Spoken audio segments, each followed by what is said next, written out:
हर हर महादेव। मैंने अपनी पिछली वीडियो में आप लोगों को बताया था कि एक सही गुरु किस तरीके से आपको दीक्षा देता है और गलत गुरु किस तरीके से आपको दीक्षा के नाम पर आपके साथ नीच हरकत करता है। ठीक है, आज मैं आपको कुछ मेजरमेंट्स इस वीडियो में देने वाला हूं जिससे कि आप अगर भविष्य में अपने गुरु का चुनाव करने जा रहे हैं तो ये मेजरमेंट आपकी सहायता करेगा। ठीक है, सबसे पहली बात, मैंने पिछली वीडियोस के अंदर बहुत सारी चीजें क्लियर की थी, तो आप एक बार पिछली वीडियो को देख लीजिएगा। उसके बाद ये वीडियो देखेंगे तो आपको थोड़ा सा अधिक पता लगेगा, क्योंकि आप प्रोसेस जान जाएंगे कि किस प्रोसेस से हमारा जो गुरु है वो हम पर काम करता है, और उस प्रोसेस को खुलकर एक सही गुरु और एक गलत गुरु दोनों का मैंने पिछली वीडियो के अंदर आपको ज्ञान दिया। ठीक है, अब बात करते हैं कि हमें किस तरीके से गुरु का चुनाव करना चाहिए, उसके लिए क्या मेजरमेंट्स हमको रखने चाहिए। ठीक है, सबसे पहली बात तो हमें सबसे पहले हमारी भक्ति को आइडेंटिफाई कर लेना चाहिए कि हम किस तरह की भक्ति करना चाहते हैं। फॉर सपोज कई दोस्त हैं जो वो अपने आप को शक्ति पथ पर लेकर जाना चाहते हैं और कोई अपने आप को भक्ति पथ पर लेकर जाना चाहते हैं। ठीक है, अगर हम भक्ति पथ पर जाना चाहते हैं और हम किसी शक्ति पथ वाले साधक से दीक्षा ले लेते हैं तो हमारा जो अध्यात्म है वो पूरी तरह से हैम्पर होगा, और आज नहीं तो कल हम अपने उस पथ को छोड़ देंगे, जिससे कि हमें बहुत बड़ा ड्रॉबैक मिलेगा। ठीक है, अगर हम शक्ति पथ पर जाना चाहते हैं और हम भक्ति पथ के किसी गुरु से दीक्षा ले लेते हैं तो हम उस चीज को कभी पा ही नहीं सकेंगे जिसके पीछे हम बहुत सारी मेहनत कर रहे हैं, बहुत सारी साधनाएं कर रहे हैं। ठीक है, अब मैं आपको बताता हूँ कि कैसे हम अपनी चीजों को आइडेंटिफाई कर लें और आइडेंटिफाई करने के बाद किसी भी गुरु का चुनाव करें। फॉर एग्जाम्पल, आपको मैंने 3 कैटेगरी में डिवाइड किया है कि भक्त जो होंगे वो 3 ही प्रकार के होंगे। पहले वाले जो होंगे वो बहुत ज्यादा केवल भक्ति करना चाहते हैं, उनका मकसद केवल ईश्वर के दर्शन पाना, मोक्ष को पाना है, वो हो गए भक्ति पथ के पहले कैटेगरी के भक्त।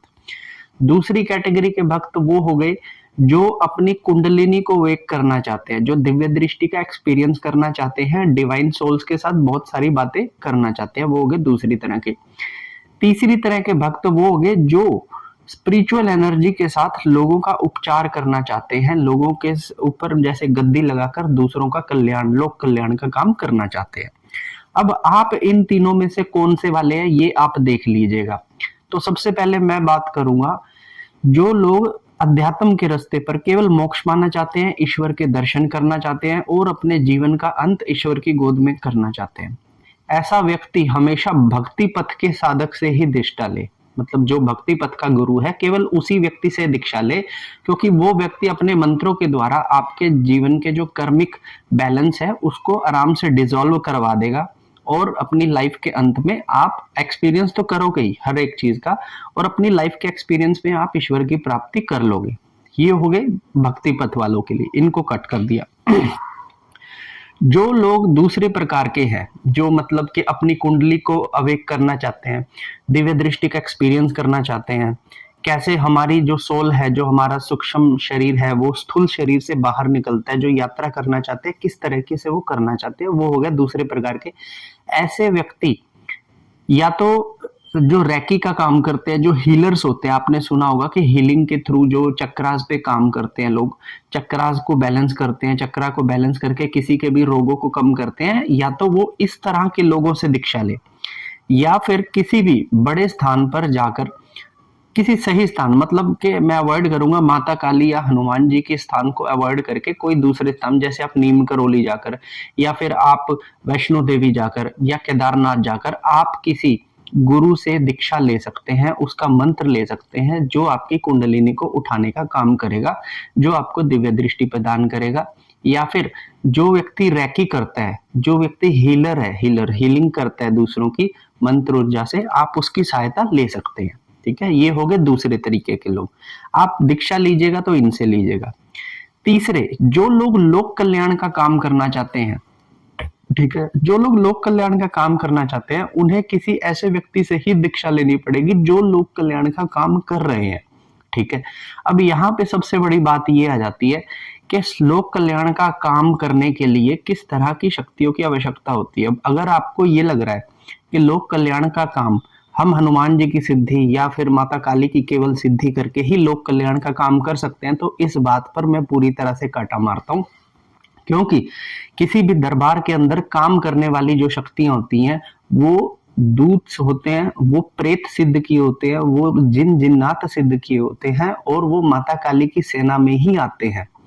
तो माता काली तो एक स्थान पर बैठी रहती है, लेकिन उनकी सेविकाएं, उनकी दूतनियां, उनके दूत, उनके जो भूत प्रेत पिशाच भी उनके दूत हैं, वो शक्तियां काम करती हैं लोक कल्याण के कार्यों में। ठीक है। अब फॉर एग्जाम्पल मान लीजिए कि आप मेरे पास एक कमेंट आया था, मैं आपको एक एग्जांपल के थ्रू बताता हूँ।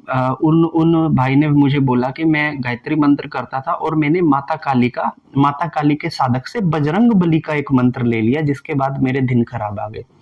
तो यहाँ पर अगर आप अपने आप को लोक कल्याण के कार्य में नहीं लाना चाहते तो आप कभी भी मतलब अवॉइड कीजिएगा, माता काली के साधक से कभी भी दीक्षा ना ले, हनुमान जी के साधक से कभी भी दीक्षा ना ले, माता शीतला और माता मसानी के गुरु से कभी भी दीक्षा ना ले, कोई पीर को पूजता हो उससे कभी भी दीक्षा ना ले, कोई 5 बावरी जैसे केसरमल बावरी, ठीक है, और अपने ये 5 बावरी आप देख लीजिएगा, इन 5 बावरी का कोई साधक हो उससे कभी भी दीक्षा ना ले।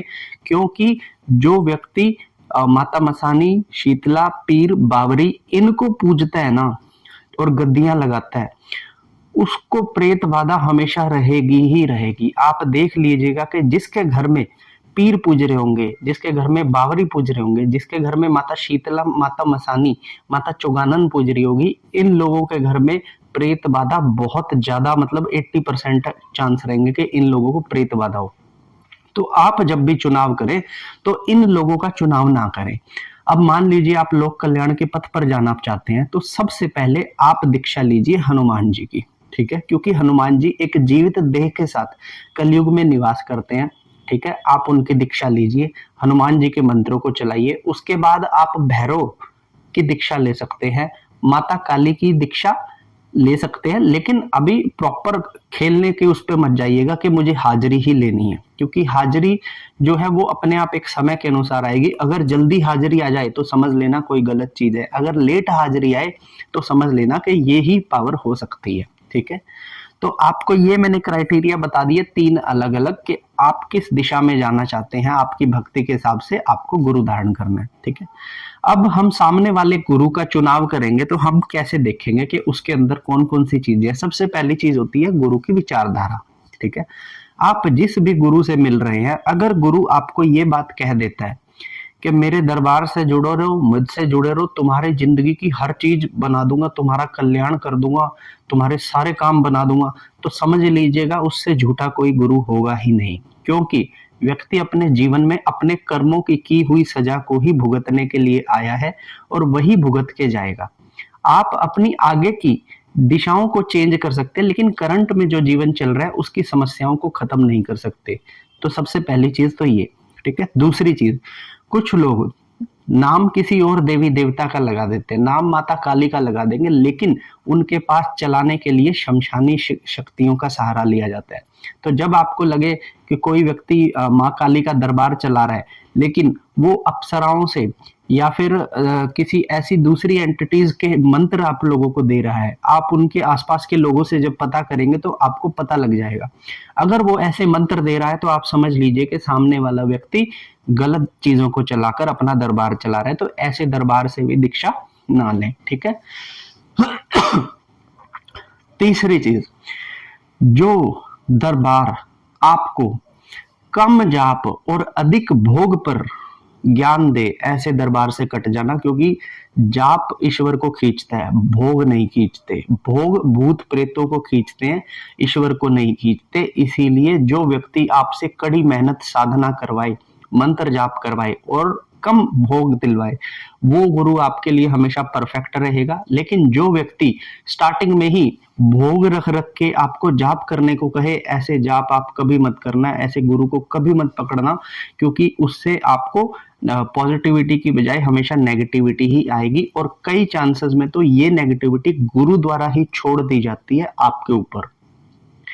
ठीक है ना, तो वीडियो भी लंबी हो रही है, तो बाकी की भी कुछ जानकारी है जो मैं आपको अगली वीडियो में दूंगा। अब तक मैंने जो आपको जानकारी दी, मुझे बताइए आपको ये जानकारी कैसी लगी। अगर आपका कोई प्रश्न है मुझसे तो आप इस कमेंट पर मुझे बता दीजिएगा, इस वीडियो के कमेंट पर। और दूसरी चीज, अब से हम लाइव पूछा आरंभ करने जा रहे हैं अपने इंस्टाग्राम चैनल पर। तो अगर आप भी लाइव पूछा लेना चाहते हैं तो मेरे इंस्टाग्राम चैनल साधक हूं मैं को ज्वाइन कर लीजिए। सेम आपको डीपी दिखेगी, इस लिंक मेरे चैनल के लिंक में भी आपको इंस्टाग्राम का लिंक मिल जाएगा। तब तक के लिए हर हर महादेव।